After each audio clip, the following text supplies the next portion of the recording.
예, 우리 선관위 사무총장님, 우리나라가 지금 사전 선거제도, 투표제도가 도입된 게 이제 2014년입니다. 2012년에 여야 합의에 네, 개정이 그리고 됐다가 14년 예, 시행은 지방선거 때 했는데 이게 이제 미국도 있죠. 일부 주에서 예, 일부 주에서 하고 예, 있고 일본도 실시하고 있죠. 그 부분은 우리의 우리나라 예. 이외에도 여러 나라가 그렇습니다. 사전제도 하고 있습니다. 우리가 지금 2012년도에 공직선거법을 개정하면서 여야의 결단으로 국민주권주의에 위임받아서 사전투표제도를 도입한 이후에 지금 이제 시행이 되고 있는데 그렇다면 이게 지금 제도상으로 볼 때 윤석열 대통령도 계엄의 이유를 부정선거를 일부 이유로 들었단 말이죠. 지금 와서 현재 심판에서는 지금 그렇지 않고 시스템을 한번 스크린하기 위해서 했다. 이런 식으로 좀 약간 변경을 하고 있는데, 자, 사전 선거 그 투표를 볼 때도요. 그 투표인 선거인 명부하고 선거인 명부는 전국 단위로 지금 시스템이 돼 있고요. 그다음에 투표자, 그죠? 그다음에 그 투표가 되면은 이제 부재자 투표처럼 해서 각 주소지로 보내지 않습니까? 네, 관내 네. 투표. 관내 투표일 때. 그러면 선거인 명부하고 투표자 수하고 틀려질 수가 있나요? 맞는 게 다 정상입니다. 맞잖아요. 네, 다 맞고 관내 사전 투표 용지도 같이 네, 합산해서 개표를 하면서 네. 참관인들이 다 참관하고 실물 투표처럼 개표를 하지 않습니까? 그러면 선거 이 투표 자체는 어떠한 그 어떤 그 계산이라든지 실질적으로 투표한 내용 자체가 바뀔 수가 없는 시스템 아닙니까? 네. 그렇죠? 그 점에서 저 이해를 돕기 위해서 아니, 보충 설명. 제가 말씀드릴게요. 아니, 네. 그 투표 그 개표한 결과가 투표 용지 수하고 투표자 수가 달라지는 경우가 나타납니다. 아니, 선거인 명부하고 선거인 명부도 있잖아요. 네, 사전 네, 투표도 네, 그건 맞습니다. 그거하고 네. 다 맞지 않습니까? 네, 네. 맞고요. 그다음에 자, 시스템이 해킹이 된다는 게 뭡니까? 지금 중앙선관위에 중앙 서버가 해킹된다는 것은 선거 투표를 갖다가 선거 당일날 개표하는 과정 속에서 해킹이 되더라도 현장에서는 실물 투표 계산을 하기 때문에 결과값이 달라질 수가 없지 않습니까? 예, 그건 맞습니다. 그죠? 예. 그러면 해킹이 돼서 통계가 달라진다 해가지고 선거 자체가 부정이 됩니까? 지금 결과가 달라집니까? 부정선거론자들이 그 서버 해킹 문제를 삼는 것은 통합선거인 명부에 대한 부분에서 투표 여부를 조작하거나 그 통합선거인 명부에 그 선거인의 허무인을 넣어서 그 정보를 추가할 수 있다. 아니, 이런 주장인 걸로 알고 있습니다. 그렇다 하더라도 현장에서 네, 현장에서의 실물 투표 용지의 계산이 달라지냐 이거죠. 달라지지 않지 않습니다. 않습니까? 네. 그러면은 선거 자체 전체 부정은 없잖아요. 그래서 수가 말씀을 없죠. 드린 겁니다.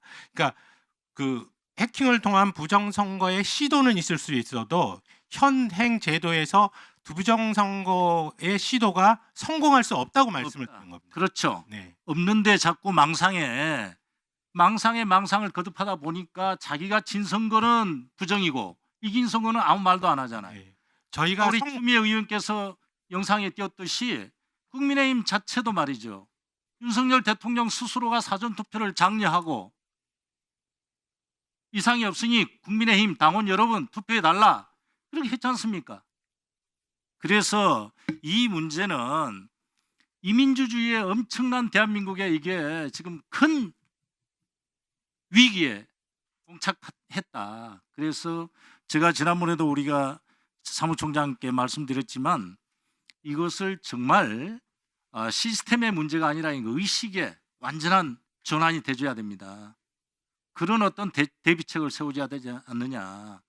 시스템의 어떤 해킹이나 이거는 장비로서 바꿀 수가 있지 않습니까? 그러나 이번에 이 문제로 인해서 잘못된 망상에 의한 계엄이 선포됨으로써 민주주의에 꽂힌 대한민국 선거제도가 엄청난 위기에 지금 봉착돼 있다. 앞으로 어떻게 이제 선거 결과에 대해서 국민들이 수긍하겠습니까? 이거 우리 이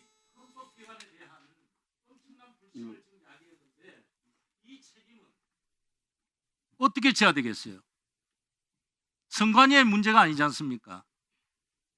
그래서 이 문제가 여야의 문제가 아니다 이겁니다. 우리 정치권에서 이것을 극복할 수 있고요. 국민주권주의가 제대로 형성될 수 있도록 하는 게 선거제도인데 이번에 대한민국이 위기에 봉착해서 이 제도를 어떻게 타개를 하느냐. 이거 우리 선거관리위원회에서뿐만 아니라 정말 여야가 노력을 해야 된다 저는 그렇게 생각합니다. 그래서 홍보뿐만 아니라 어떻게 하면은 이 불신을 다시 한번 극복시킬 수 있고 신뢰를 줄 수 있느냐 그 문제가 매우 큰 과제다. 그래서 선관위에서는 그 부분에 대해서 적극적으로 좀 신경을 좀 써 주셔야 되겠다 이 말씀을 네. 좀 드리고자 합니다. 예, 그 의원님 말씀 저 공감하고요. 다만 지금 저희들이 그 사전 투표제에 관련한 부분을 전혀 신경을 안 쓴 게 아닙니다.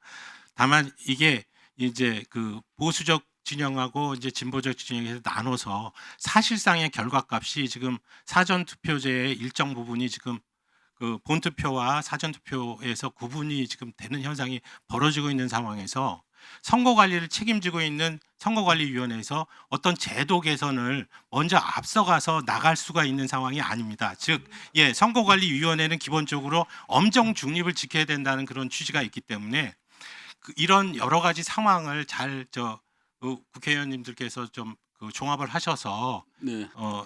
아주 현명한 그런 다시 선거 제도가 개선이 될 수 있다면 그런 개선책이 마련됐으면 좋겠다는 생각을 하고요. 지금 이런 사태를 처리하게 된 부분이 저희 선거관리위원회 전적으로 책임을 저희가 지는 부서이기 때문에 그 부분에 대해서는 또 책임을 공감하고 있습니다.